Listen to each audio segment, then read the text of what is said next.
Bear Grylls here, so glad you can make it. For the past couple of weeks I've been trekking my way through Indonesia. Let me introduce you to some friends I've made. As you can see, they've got pretty limited facilities, but everyone here is super nice and welcoming. Over there are some local women who are preparing food for the whole village. I know it looks super basic, but man, the food is great. I've been eating the pork delicacy since I first came through here about 10 years ago.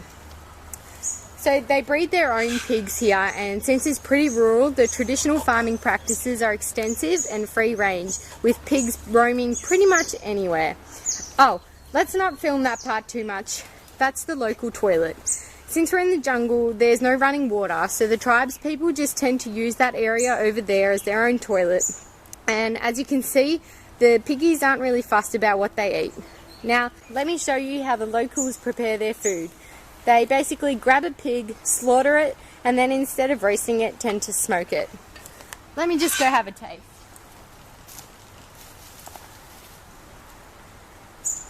Really good stuff. And as you can tell, everyone here is super healthy, so clearly it can't be that bad for you. Alright, we're going to keep moving. Let me show you the rest of the village. Oh God. Ugh. Oh shit, he's seizuring again?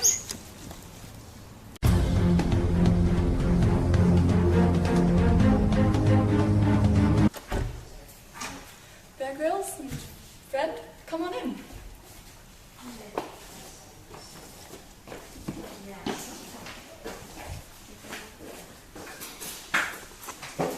Thanks, man.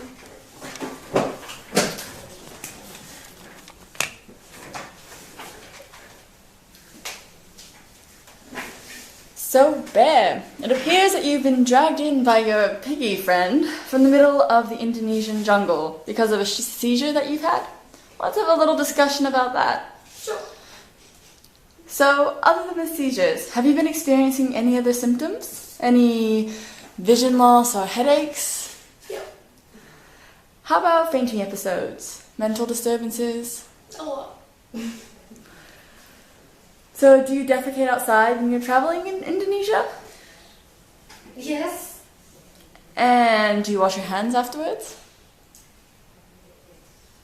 No. And Mr. Piggy, do you eat it?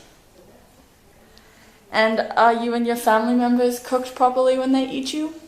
No. Okay, well, then with all this information, we believe that you are infected with Tinea solium. You were most likely affected quite a number of years ago when you first travelled over there. So, it's a parasite that is found in pigs and humans, often associated with poverty, poor husbandry practices, and inadequate pork preparation. Your clinical signs of seizures and vision loss are consistent with the Cysticerca infection, where you are likely to have consumed the eggs of the parasite and self-infected yourself after defecating and not properly washing your hands before eating or putting them near your face. Your symptoms imply that the cysts have formed in the brain. However, other predilection sites are in the heart, diaphragm, and other muscles. And what about Piggy over here? No. Pigs are only intermediate hosts. They're not definitive hosts like humans are. So, when your piggy pal eats your poo, through his scavenging, he ingests the parasites, and it forms cysticercus in his muscle.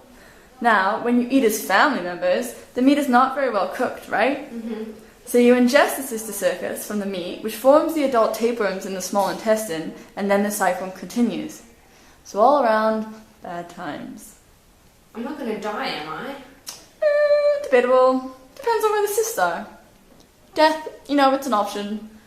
Okay, what about Piggy? They'll be alright.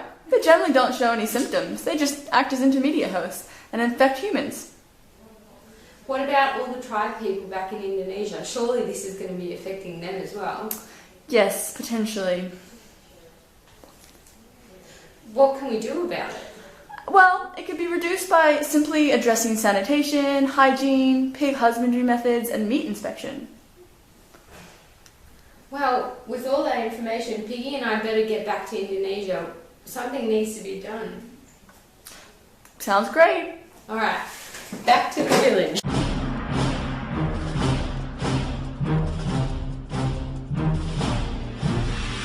back everyone. We're back in the jungle of Indonesia. Now, since my diagnosis, Piggy here and I have been doing quite a bit of research and we've learnt that Taenia solium is prevalent in a lot of countries such as Indonesia, Vietnam, Africa and a lot of other third world countries.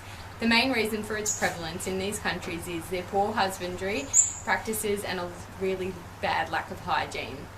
Furthermore, meat here doesn't get inspected under the same strict protocols as back home, with a lot of pigs getting slaughtered at informal slaughterhouses or even just at home, and their meat's not being condemned when sometimes it really ought to.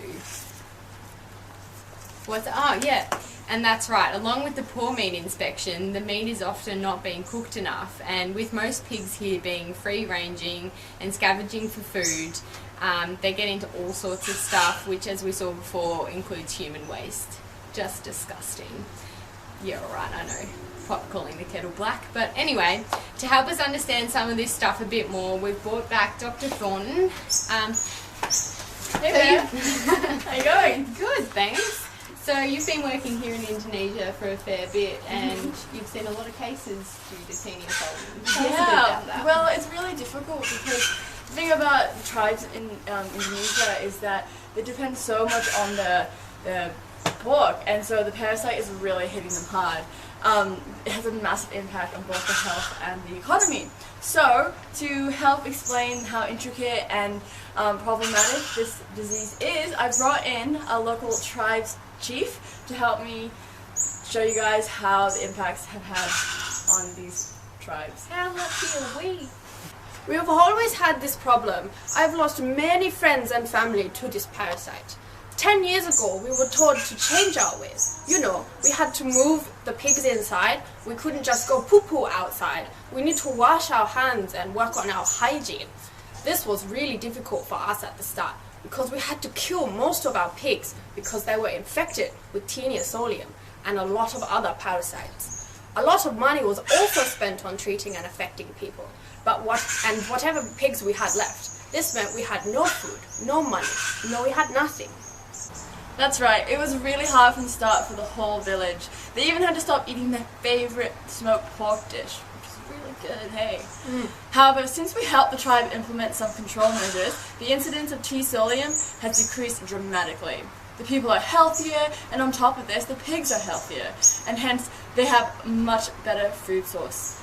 The quality of the meat is so much higher, so they're getting a higher price for the meat, improving the economy as well. Like happy days. Well, that's all the time we've got left for today. Thank you all for joining me, and thank you to Dr. Thornton and the Tribes Chief for all your help and expertise on the matter.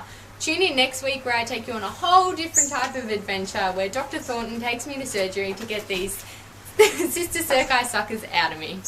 Well, till next time. I'll call you better than that. They're telling me I'm the one with the brain lesion.